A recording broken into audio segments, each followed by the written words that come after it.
You can do it.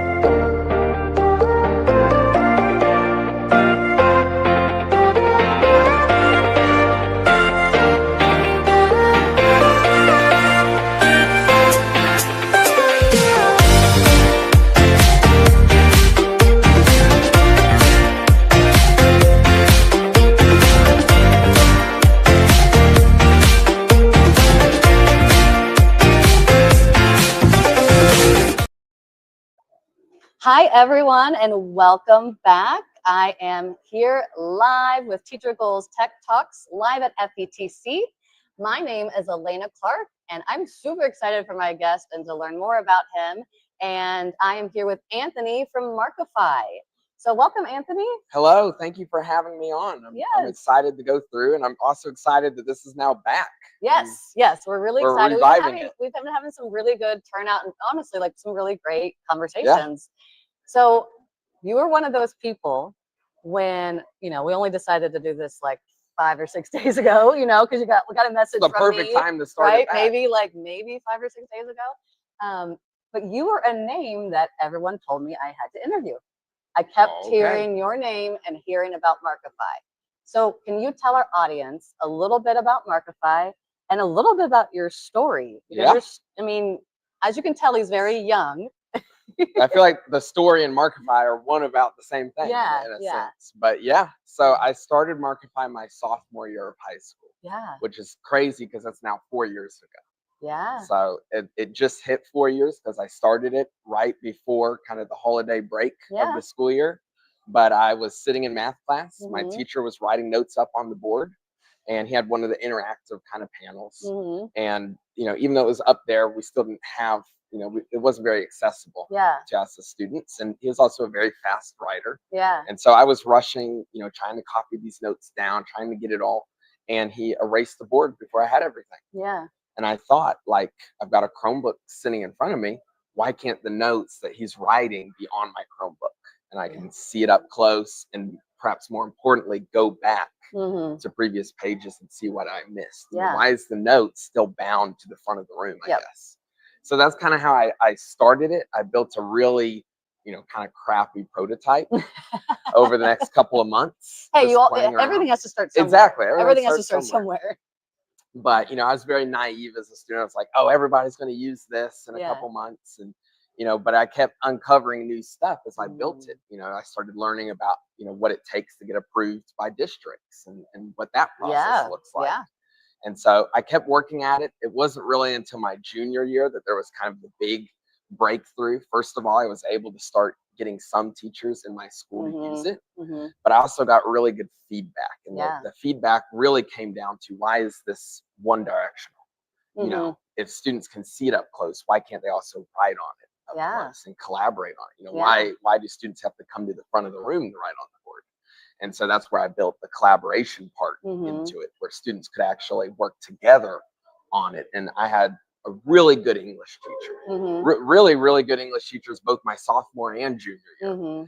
And they were interested in using it kind of for Socratic seminars. Okay. And that was kind of, I think, what really got me excited, I guess, about working on it, because the idea of students not just talking in a seminar, but actually annotating. You can kind of picture like a reading in it. And students are highlighting it. They're putting sticky notes on it. Yeah. And then people that aren't there, or everyone, afterward, when they're reviewing for that test, they can come pull that back up and see all of those notes that the whole class put together. And so it's not only is Markify a tool, but in some ways it can be a new way of teaching that really just wasn't possible before and without technology. It's almost like collaborative note-taking. Exactly. That's what I call it. Which we've never had before, that's what I talk about. Yeah. Just that traditional, lecture at the front, and you're just, as a student, you're just trying to keep up, get the important information. And a lot of times you're not even focused on it. You're just focused on getting that written down, and you're not really catching what they're teaching. I was just trying to have everything. It wasn't until that homework that night I was actually processing it, trying to understand. And then I have a question, can't ask it. And so I think getting that engagement is far more important than trying to get students to get every note down. Right? Yeah. And actually them engaging and learning that content when it's being spoken to them. Yeah, I love that. So is this your first FETC, or have you been here before? So this is my second FETC. Okay. I came last year was my first, but I just attended.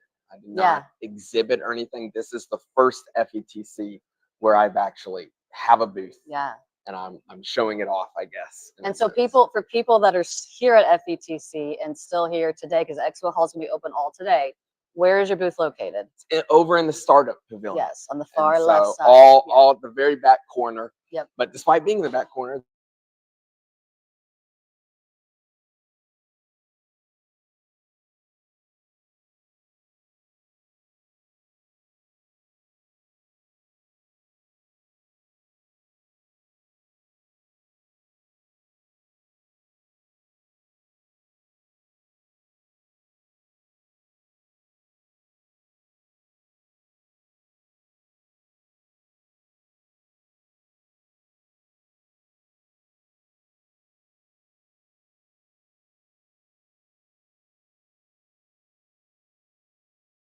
I mean, can you guys? Oh, are we back? Okay, we might lose this again, but the Wi-Fi is a little spotty. But what I was going to ask you, and I'm going to ask this quickly, is in case we lose you.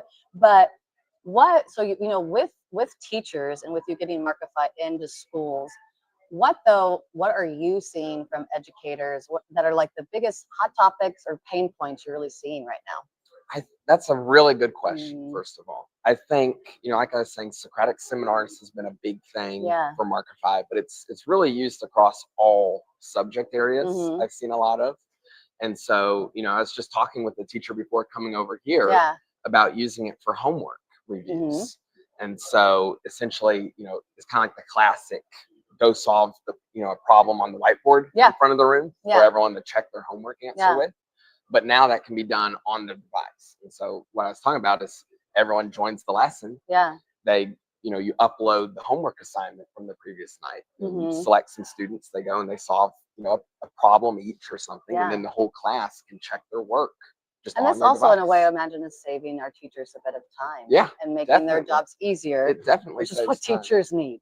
But, I will say, too, that I want to save time for teachers. But there's so many tools already working to do that. Yes. A big part of my focus is how can it be more exciting to be a teacher? Yeah. And a lot of the conversations I've had, it's not about, teachers, at least most of them, don't just want to get up and throw notes on the board. No. That's not why they got into teaching. Exactly. They did it because they want to see that light bulb moment with students. And when students are kind of the ones driving the lesson and they're really the ones figuring it out. I was talking about how good my junior English teacher was a minute ago. And one of the things he liked to say was, he guided the class to the destination. He never, if you asked him a question, he wouldn't answer it. And so the only thing he did, this another big saying of his, was get everyone out of the rabbit hole. And so the students, if you ask them, like, hey, Mr. Baker was his name, what's the theme of this story? He would ask the class, what is the theme of this story? And then he would select students and call on them to help guide everyone to that correct answer. But he would never actually give the correct answer. And those kinds of moments are what I get excited about. Yeah, he sounds like a great teacher. He was a phenomenal. I mean, he had won like best teacher in the district for like 5-6 years.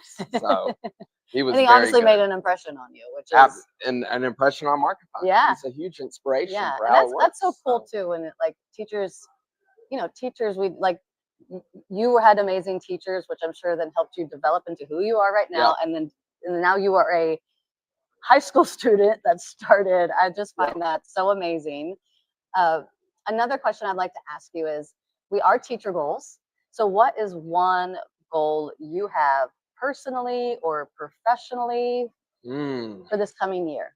Ooh, that's another good question. I think the biggest thing, I've been working on a brand new product. It's going to work alongside Markify. Oh, okay. And so it comes out in a few weeks. We hear a little bit more about it? I'll tell a little bit about it. It's I've not told too many people, so you're kind of everyone here watching. Good. Lucky. But essentially, it's called Markify Breakout. Okay. And it takes it's built on the same whiteboard as what it is currently. But like I was been saying, it's a whole class whiteboard. Yeah. Right. Breakout allows the teacher to split everyone into groups.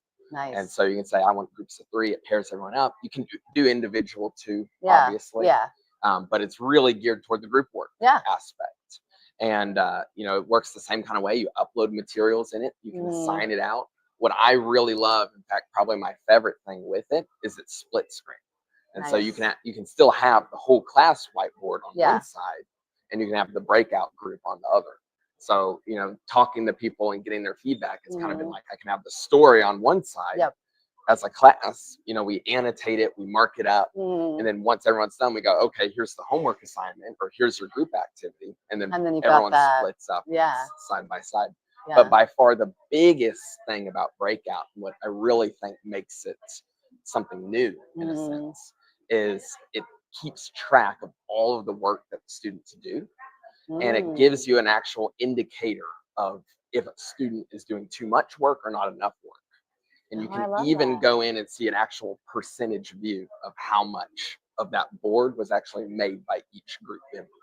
And I kind of like the concept of seeing if a student is doing too much work. Exactly. Because that's not something we've really looked at. It shows both. So it essentially is looking at the percentage of what they did. Yeah. And if they do like over 10% or under 10%, it puts an indicator there to kind of let you know as the teacher, hey, I might need to go check out this group. And so a big goal of it isn't to be used for grading. It's to kind of call the teacher's attention and say, hey, you know, this group, someone might be doing too much work. We need to help them collaborate a little bit better together. But it kind of, you know, a lot of teachers want to do group work in their class because it's effective, it's engaging, and at the end of the day, it saves time because when you're grading, you know, if you do groups of 2, that's half of the work that you have to grade. And that goes down with the more members. And grading takes time. Exactly. But, you know, I think a lot of it's effective. It works. Just the hard thing is the feedback I've gotten is assigning it's really hard. You know, I don't want to have to go buy a huge thing of markers and posters. It's a lot of work. And then, of course, the fact of I don't know how to equally grade students and make sure they're doing their part. You know, you could get a student who's just sitting there and, you know, writes 5 words on it, and then they get a 100 when they probably don't deserve that. We all know this. We all have that back in the day, group story. projects, and I'm going to guess you were probably that one. I was definitely the one student that was doing too much. But I thought group work was useful. But you always had those students, you know, those group members who weren't doing their share of it. And I think this can fix both problems. I love that. You can easily assign it and you can keep track of it. So that's kind of where I'm working towards. So I guess my goal, going back to that, is to get that polished and released for people to use. And then when did you say it's going to be released, or your goal to have I'm when it hoping released? to start kind of the alpha in 2 to 3 weeks. But I want to actually release it. It's kind of the goal. And so you will be at ISTE. I'm going to be at ISTE. I'll be there I'll too. have a booth. It's still yet to be known. Okay. I will definitely be at ISTE. Okay, good. So then we're going to go live at ISTE again. Yes. So we might have to check you back in on it. Yeah, and then you have to tell that'll be some motivation to get it done. See how it's doing by then. I'll be able to see that. Well, I want to thank you so much for joining us today. And for everyone that wants to learn more about you or connect with Markify, what is the best place to find you and learn more about Markify? So you can go to the website, markifyapp.com. And so it's completely free to use. That's a big thing as well. Any teacher can sign up and use it. The revenue's from PD and training for schools. And so that's kind of how I pay the bills. I pay the FETC booth. But the actual tool anyone can sign up for and use, because I got so annoyed when I was first trying to get it out because so many teachers wanted to use it, but their school wasn't interested or their district wasn't interested. I wanted to eliminate those barriers and allow anyone to use it. So just wanted to point that out. Then go to the website, especially since it's free, because I mean, there's not a lot of things that, there can be sometimes they can start with it free, but then if they really want to use all of it, they got to eventually, pay for a lot more. But no, this really is free. There's all features are free, not a freemium, and then you got to upgrade to a pro. It is unlimited documents, uploads, everything really is free. I think a lot of companies have kind of ruined the definition of free. You know, they claim it's free, but if you really want to use it, you can't. That is not the case. You get like access to like 5 of the 1,000 things they have, and it's like they try to get you, sucked in. This really, I had somebody tell me you need to put not just the word free on the flyer. You need to put free. Free, like actually really free. Yeah. But anyway, you can also on social medias, I'm Markify Tool on most. On LinkedIn, I'm Markify App, but that doesn't matter because we're not on LinkedIn. Yes, that's right. It didn't go. It didn't work. So I want to thank you so much for joining me today, and I want to thank everyone that tuned in with us. Oh, we just had 100 people watching. Oh, wow. So that's awesome. So thank you guys so much for being here. And if you're at FETC, make sure you stop by his booth. And if you see me, come say hello. Thank you. Bye.